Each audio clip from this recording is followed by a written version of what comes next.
ముఖ్యమంత్రి చంద్రబాబు నాయుడు ఉత్తరాంధ్ర పక్షపాతి అని, అందుకు తగ్గట్టుగానే ఉత్తరాంధ్ర ప్రజలు టీడీపీకి మద్దతు పలుకుతున్నారని విజయనగరం ఎంపీ కలిశెట్టి అప్పలనాయుడు పేర్కొన్నారు. విశాఖ నగర టీడీపీ కార్యాలయంలో ఆయన మీడియాతో మాట్లాడారు.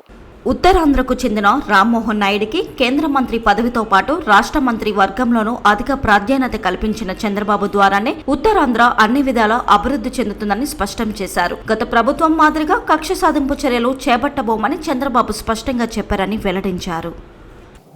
ఉత్తరాంధ్ర ప్రజలు చంద్రబాబు నాయుడు గారి మీద, ఎన్డీఏ కూటమి మీద మంచి నమ్మకంతో ఉన్నారు. అభ్యర్థులకు భారీ మెజార్టీ వస్తుంది. 2 సీట్లు తప్ప అన్ని సీట్లు కూడా ఎన్డీఏ కూటమి గెలవబోతుందని చెప్పి ఆ రోజు నేను చెప్పాను.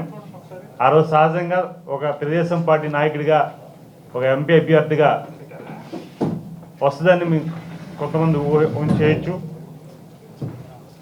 కానీ ఈరోజు అదే ఫలితాలు రావడం ఆనందం కలిగించింది.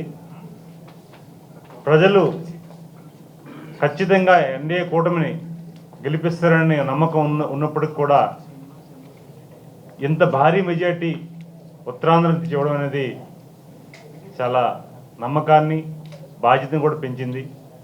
ఈరోజు 4 ఎంపీలని, 32 ఎమ్మెల్యేలని ఎన్డీఏ కూటమికి ఇవ్వడం మంచి పరిణామం.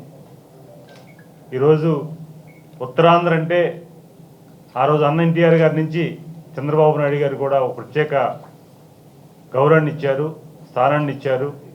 ఈరోజు మొన్ననే ఎన్డీఏ కూటమి శాసనసభ పక్ష నాయకుడిగా ఆయన ఎన్నుకున్న సందర్భంలో వారు మాటల్లో కూడా చెప్పారు, విశాఖ నగరాన్ని ఆర్థిక రాజధానిగా ప్రకటించడం, ఆర్థిక రాజధానిగా మేము ఆ నగరానికి ఎంత పేరు ఇవ్వాలో ఇస్తామని చెప్పేసి వారు ప్రకటించడం ఆనందం కలిగింది.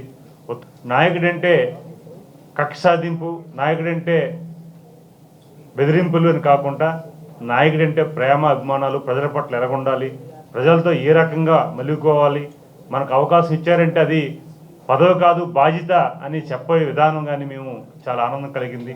వారు చెప్పే విధానం చూస్తే ఎక్కడ కూడా తెలుగుదేశం పార్టీ నాయకుడు కానీ, కార్యకర్త కానీ, లేకపోతే ఎన్డీఏ కూటమి సభ్యులు కానీ ఏ రకమైన ఇలాంటి ఇబ్బంది పడకుండా, ప్రజలు ఇబ్బంది పడకుండా ప్రజా సంక్షేమాన్ని, ప్రజా హితి కోరే వ్యక్తులు అవ్వాలని వారు చెప్తున్నప్పుడు ఆనందం కలిగింది. నాయకుడు అంటే ఇలా ఉండాలి, నాయకత్వం అంటే ఇలా ఉండాలి, ప్రజలు కోరుకునే ప్రజా ప్రభుత్వంలో ఉన్న నాయకత్వాన్ని వహిస్తున్న చంద్రబాబు నాయుడు గారు ఇలా ఉంటారు మాకు తెలిసినప్పుడు కూడా మరికొద్ది లోతుగా మేము ఆలోచిస్తుంటే ఇలాంటి నాయకత్వం రాష్ట్రానికి అవసరం.